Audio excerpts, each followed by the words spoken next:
When I started to put back together my neglected Yamaha Thunderace, I never would have thought the top end would be in pieces. You see, this was what my neglected Yamaha Thunderace looked like before I began. Off the road for 20 years and pretty much forgotten about. And due to this nasty dent, it required a replacement frame. So with an engine swapped into a new frame, I was hoping this would be quite straightforward. However, it wasn't quite that simple. And since I just stripped the bike down to simply replace the frame, I have actually ended up with quite a few unexpected hurdles with this engine. The first problem was when I couldn't remove the remains of the last exhauster, which resulted in me pulling off the top end and replacing this whole part of the top end as an economical repair, so I had it all vapor blasted before putting it all back together.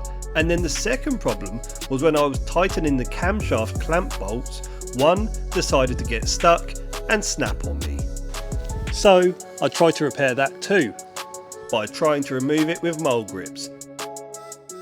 Then adding heat and trying again. It wouldn't budge. So I tried to drill it out, but quite frankly made a complete mess of it. It's at this point you should all know that I'm not actually a mechanic. I'm just a guy trying to rebuild a motorcycle from my driveway with very little experience. So to correct this, I took the top end off again and drove it to a local engine machinist, hoping they could help me out. Now while I wait for that to be fixed, in the meantime I reckon I should make a start on the chassis. I was originally going to drop this chassis down onto the engine, but instead I've changed my mind and now going to build up a rolling chassis from my living room. I do not know how I get away with this. Oh dear. Let's begin. So up first, we take our powder coated frame and install the powder coated forks. These forks have been fully serviced with new oil and seals. And don't worry, as well as this, I had new headstock bearings replaced, while the top yoke was also getting powder coated. And so with the front forks in, I can now start to balance the frame.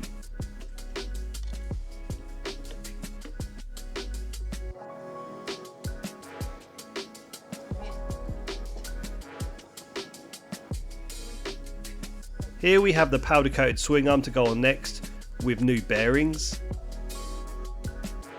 I take copper grease and apply it to the swing arm bush.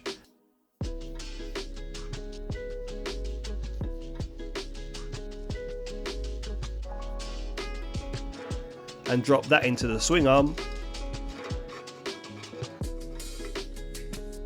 And fit the dust covers.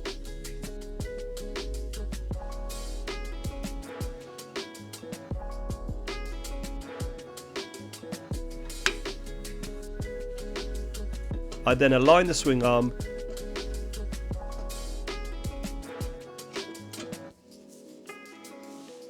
and insert the greased up swing arm pivot bowl .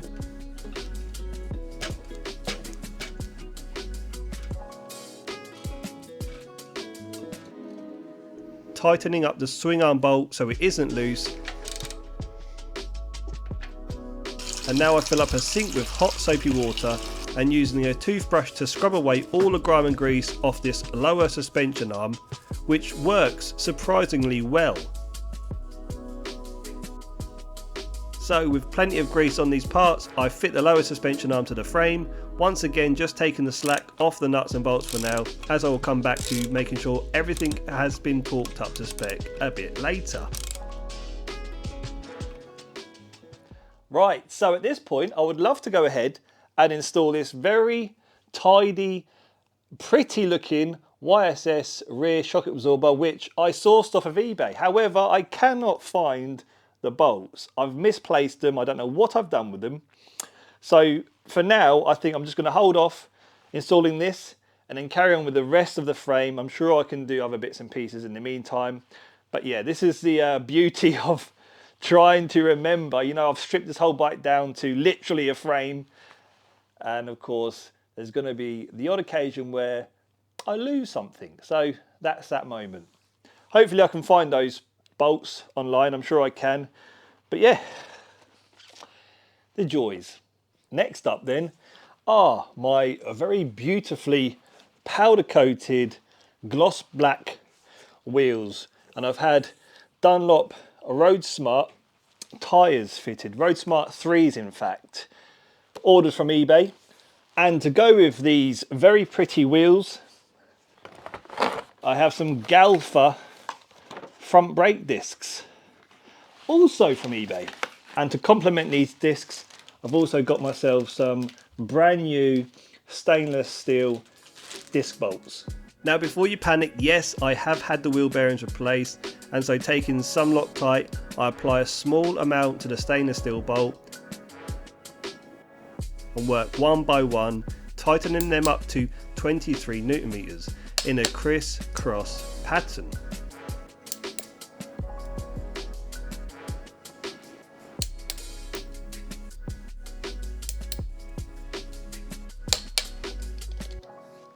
What do you reckon then to these spanking looking wheels? Those discs, that fresh paint and those brand new Dunlop tyres all come together nicely. Right, so I've got the top end here. It's really speedy turnaround, really impressed, and we are very lucky and fortunate. We've got a new thread in that hole. I forget the name of it, but basically all the old bolt has been removed, extracted. The reason why I had a problem with this was because when I had this vapor blasted, material can build up in the thread, and I didn't ensure that those threads were all cleaned out basically. And so what happened is, when I was doing a lot of these bolts up, and to be honest with you, a lot of them just didn't do up very nicely, and that is why that one effectively broke on me, and that's why I couldn't basically remove it, because it was pretty much seized solid in that thread. So yeah, let's get this outside, let's get it back onto the bike. Actually scrap that, because I've had to come back inside with the head, because I've got these head bolts which they weren't aligning up. However, I'm happy to say that I've had to remove this, which was annoying at first. I was so frustrated, but it's a good thing, because I've found a lot of tiny little metal fragments from the drilling, like this for example. So after discovering that, I guess sometimes things happen for a good reason, because now I'm going to give it a good old clean and make sure that it's free of all of those tiny little bits of metal, because no doubt about it, they will do a lot of damage.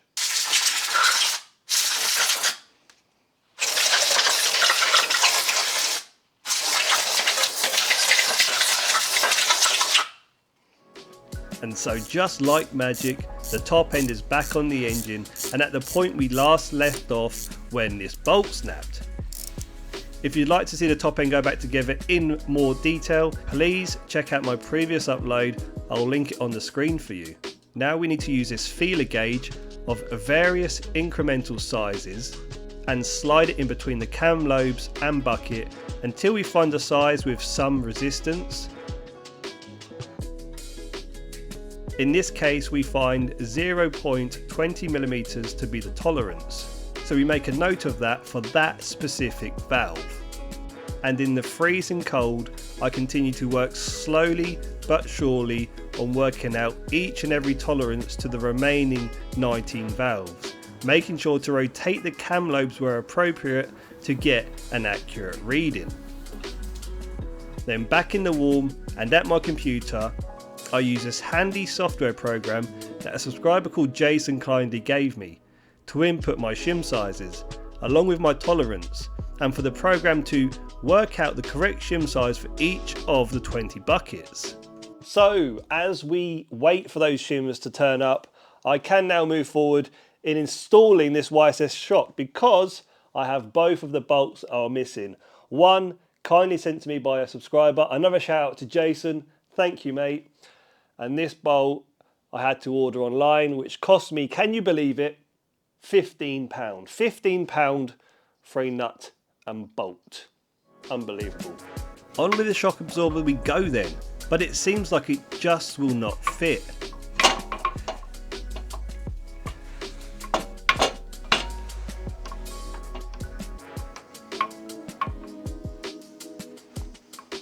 I reckon the tolerance is so marginal that the powder coat is too thick, so I sand it down.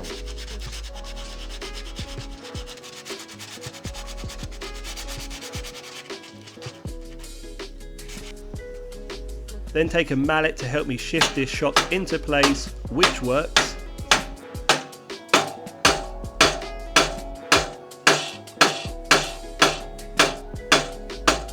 Apply a little bit of grease to this top bolt.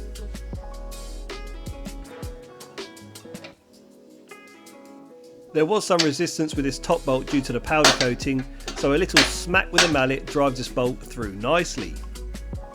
Bottom shock bolt in. And we now make a start on ensuring all of these bolts are torqued up to spec.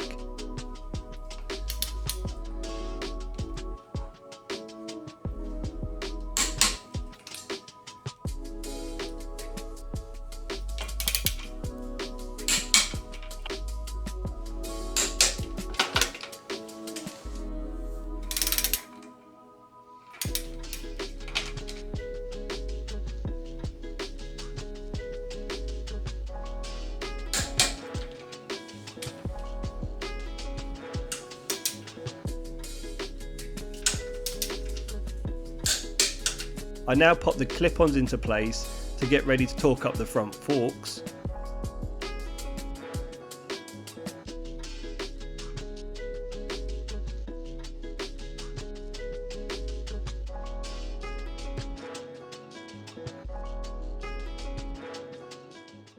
So, you've got to love it.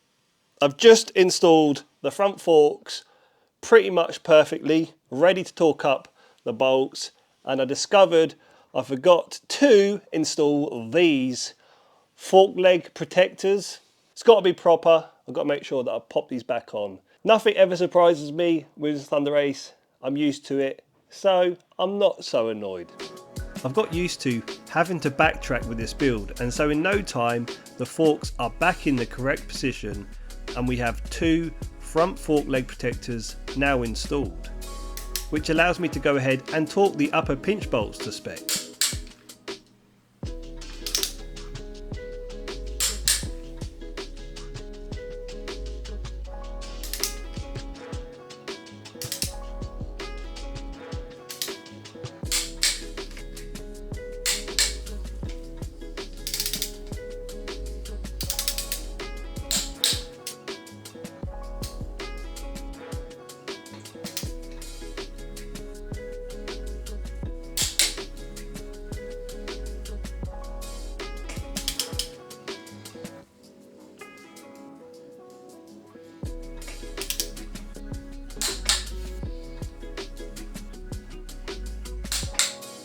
And lastly, the swing arm pivot bolt.